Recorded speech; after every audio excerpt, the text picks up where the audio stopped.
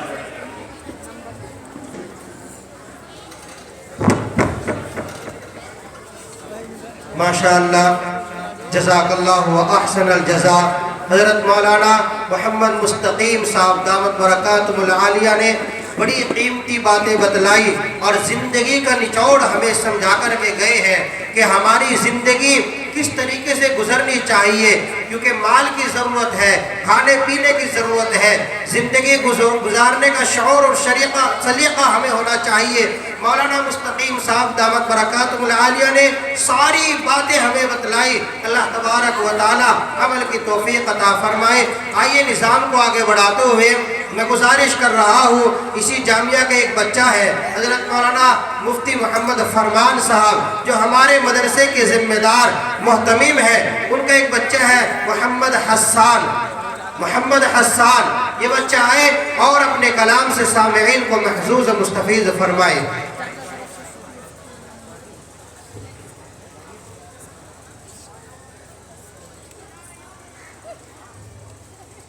السلام علیکم۔ وہ جس کے لیے محفل کونین سجی ہے، فردوس بھری جس کے وسیلے سے بنی ہے، وہ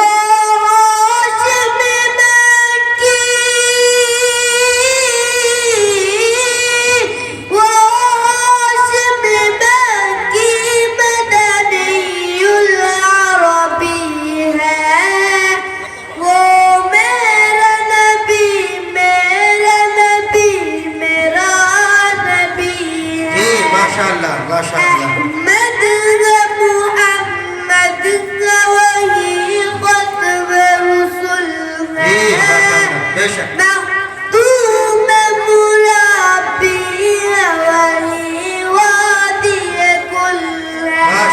ماشاءاللہ ماشاءاللہ۔ اس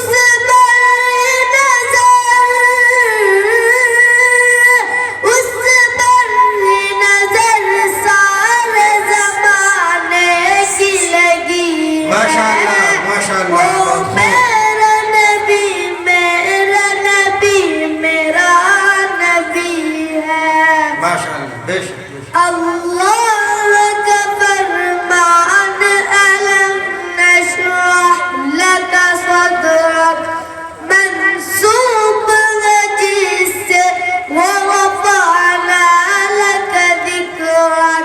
ماشاءاللہ ماشاءاللہ۔ جس رات کا قرآن میں ذکر جلی ہے، وہ میرا نبی میرا نبی میرا نبی ہے، میرا نبی ہے۔ وعلیکم السلام۔ تقریر بھی کروائی۔ بسم اللہ الرحمن الرحیم، الحمد للہ رب العالمین والعاقبة للمتقين والصلاة والسلام على سيد المرسلين محمد وعلى آله وأصحابه أجمعين. اما بعد، سرپرست جلسہ صدر مجلس گرام قدر کاروان توحید کے پیارے ساتھیوں، سب سے پہلے نذرانہ عقیدت سلام پیش ہے. السلام علیکم ورحمۃ اللہ وبرکاتہ. تو خدا غریب و امیر کا، تو سہارا شاہ و فقیر کا، جسے چاہے زندہ اٹھائے تو، جسے چاہے مردہ اٹھائے تو، جسے چاہے تو جلیل ہو، جسے چاہے تو دلیل ہو.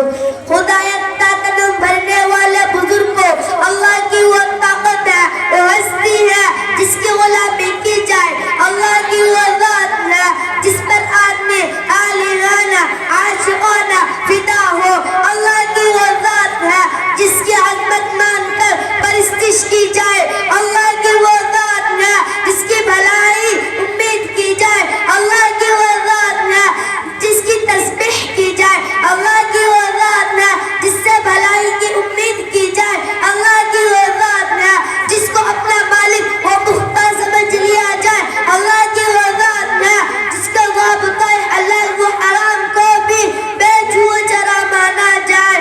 یہ آواز گھر گھر گھر گھر پہنچا دو، بزرگوں اب اعلان کر دو، خدا کے سوا کسی کی عظمت مجھے تسلیم نہیں، خدا کے علاوہ کسی کی بالادستی مجھے منظور نہیں، خدا کے علاوہ کسی کا یہ بنایا ہوا قانون مجھے تسلیم نہیں. ماشاءاللہ جزاک. خدا کرے بلندی تیرا مقدر ہو، اور تو اپنے وقت کی تقدیر کا سکندر ہو. حضرت مولانا محفوظ الرحمان صاحب تشریف لا چکے ہیں. ادب کے ساتھ درخواست کہ آپ آگے آ جائیں. ماشاءاللہ پیچھے بیٹھنے والوں کو موقع دے دو، آپ کو ماشاءاللہ ڈبل ثواب مل جائے گا، اور ہم بھی آپ کے ثواب میں ماشاءاللہ شامل ہو جائیں گے، ماشاءاللہ ہمیں بھی مل جائے گا. آج مل مل کے بیٹھ جاؤ ماشاءاللہ، بہت محبت کے ساتھ، جذبے کے ساتھ، شوق کے ساتھ، شان و شوکت کے ساتھ الحمدللہ آپ اپنے جامعہ میں حاضر ہوئے. مل مل کے بیٹھ جاؤ ماشاءاللہ. بہت ہی ادباً درخواست ہے ایک ایسے نعت خواں سے کہ اعلیٰ ان کا انداز ہے، انداز میں گداز ہے، ان کی آواز میں ساز ہے، ہم کو ان پر ناز ہے، جو نام کے لحاظ سے جناب قاری محمد نواب و شہزاب ہے کہ تشریف لائیں اور خدمت سرور کونین میں نظرانِ عشق و محبت پیش فرمائیں. جن بچوں کے دستار فضیلت ہوگی وہ اسٹیج پر تشریف لے آئیں، اور جن بچیوں نے قرآن کریم ناظرہ مکمل کیا ہے وہ بھی سامنے آ جائیں، سامنے بیٹھ جائیں ماشاءاللہ. ان کے مہمان، وہ میزبان اگر یہ آواز سن رہے ہو فوراً جلسگاہ میں آ جائیں. ابھی بچوں کے دستار ہوگی انشاءاللہ، اور جو سامنے کھڑے ہوئے مل مل کے بیٹھ جائیں ماشاءاللہ. اختصار. السلام علیکم ورحمۃ اللہ وبرکاتہ. حضرات، نعت کلام راز سے آپ متعدد بار سن چکے ہیں. میں چاہتا ہوں میں ایک مطلع اور ایک شعر قرآن کے حوالے پڑھوں، اور اس کے بعد ایک مطلع اور ایک شعر ان بچوں کے حوالے. آپ حضرات کی توجہ چاہتے ہوئے قرآن اور صاحب قرآن زندہ باد. جی ماشاءاللہ. قرآن زندہ باد. قرآن اور صاحب قرآن زندہ باد. قرآن زندہ باد. قرآن اور صاحب